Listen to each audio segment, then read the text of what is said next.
Good evening, ladies and gentlemen. My name is Celeste Kelly, and I am an infectious disease epidemiologist with the Virginia State Public Health Department.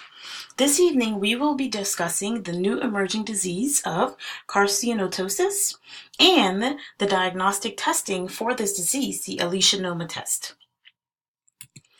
Carsoniotosis is a new emerging disease that seems to be affecting millions thus far.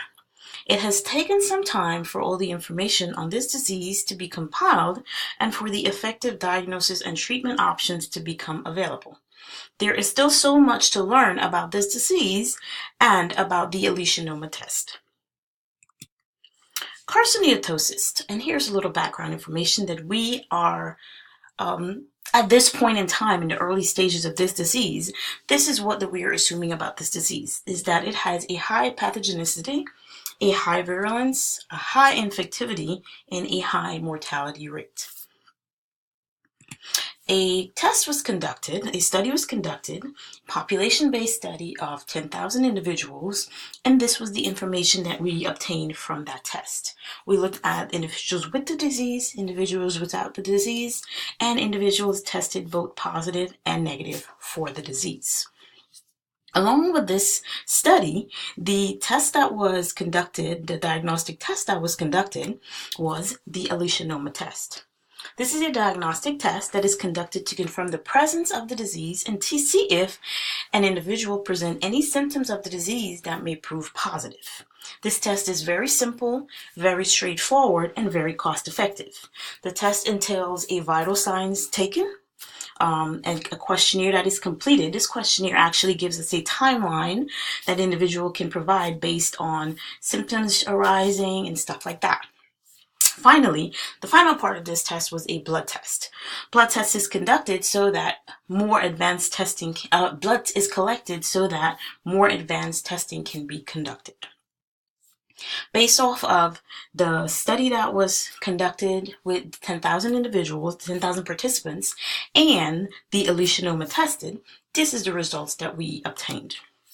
We have obtained that the prevalence of this disease is only about 14%, which is considered very low, and the prevalence is the percentage of the population with the disease. So at the present time, there's only 14% of that population that has the disease. We then went on to look at the sensitivity of the disease. The sensitivity of the disease, on the other hand, is very high.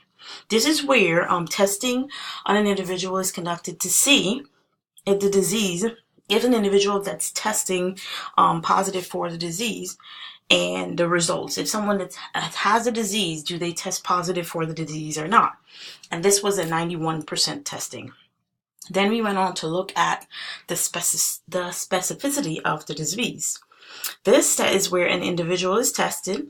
An individual without the disease is tested to diagnose whether we would get a negative test result or not.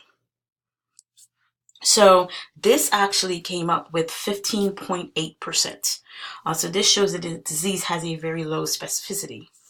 Then we went on to look at the positive predictive value, and this is the likelihood of an individual who has the disease to test positive for the disease. Unfortunately, in this case, that also showed a very low percentage of only 14.97%. We then also looked at the negative predictive value, which is the likelihood of an individual that does not have the disease testing negative.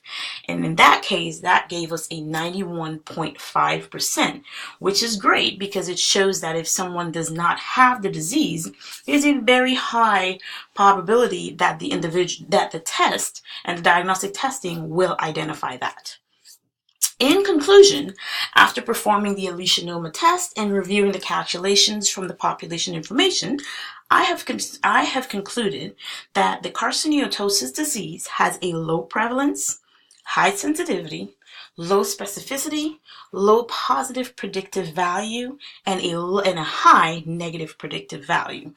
With these information in hand, we can definitely go forward and know what direction our further investigation into the disease, Carsoniotosis, and the diagnostic testing of the Leishmanoma test. We can take this information and know which direction to go and conduct our further testing. Thank you so much for your time this evening. Again, my name is Celeste Kelly.